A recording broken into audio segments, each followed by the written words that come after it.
స్పష్టమైన ఆదేశాలు ఇవ్వడం జరిగింది.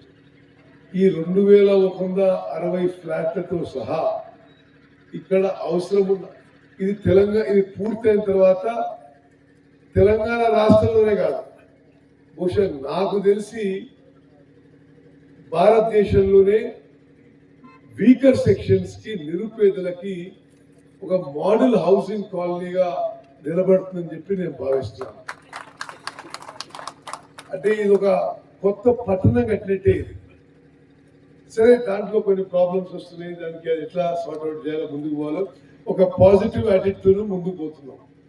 అదేవిధంగా ఒక స్పష్టమైన ప్రకటన కూడా చేస్తున్నా. నేను లోకల్ ఎమ్మెల్యే, ఇప్పుడు రేపటి నుంచి మనం ఈ ఇళ్ల కోసం ప్యూర్లీ మెరిట్ బేసిస్ మీద అప్లికేషన్స్ కూడా తీసుకోవడం మొదలు పెడతాం. మరి నేను మళ్ళా అందరినీ ఇంక్లూడింగ్ పార్టీ వర్కర్స్ కూడా అవకాశం చేస్తున్నా. ఎవరు దీంట్లో ₹1 ఎక్కడ ఎవరైనా తీసుకున్నట్టుగా ఏమైనా వార్తలు వస్తే మాత్రం చాలా సీరియస్ యాక్ట్ ఉంటుంది. నిరుపేదలకి, ఇండ్లు లేని వారికి ఇందిరమ్మ ఇండ్ల గైడ్ లైన్స్ ప్రకారము మరి మీరు రేపు కలెక్టర్ గారు ఫార్మాట్ విడుదల చేస్తాడు. తప్పనిసరిగా ఒక వారం 10 రోజుల్లో మీరు విస్తృతంగా, రాజకీయ నాయకత్వం ఎంతవరకు అంటే అర్హులైన వాళ్ళందరూ కూడా అప్లికేషన్ పెట్టుకునేటట్టు మీరు చూడండి.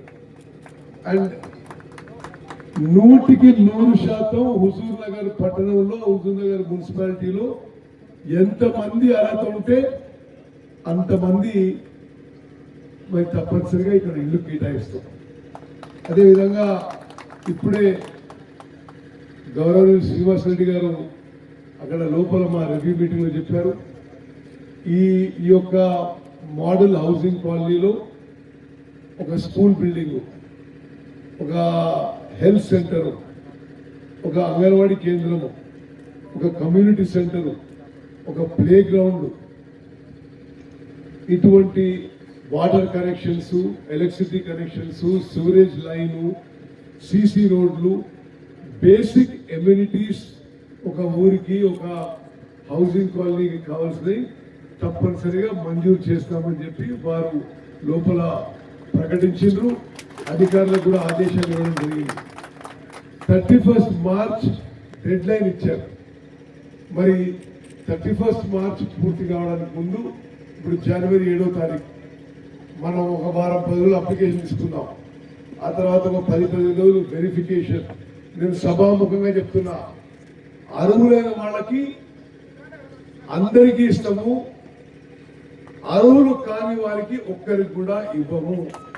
అది నేను రికమెండ్ చేసిన, ఆదరణ శ్రీనివాసరెడ్డి రికమెండ్ చేసిన, టౌన్ ప్రెసిడెంట్ మల్లికార్జున చెప్పిన, ఇనెలిజిబుల్ వాళ్ళకి ఇచ్చేది లేదు. దీనికి ఒక సార్థకత ఉండాలి, ఒక శాంక్టిటీ ఉండాలి. మనం ఇది అంటే ఎప్పుడన్నా ఒక 10 ఏళ్ల పాటు చూస్తే ఈ కాలనీ కట్టడంలో కానీ, ఈ కాలనీ అలాట్మెంట్లో కానీ ఇది మొత్తం పర్ఫెక్ట్గా జరిగే విధంగా మనం చూసుకోవాలి.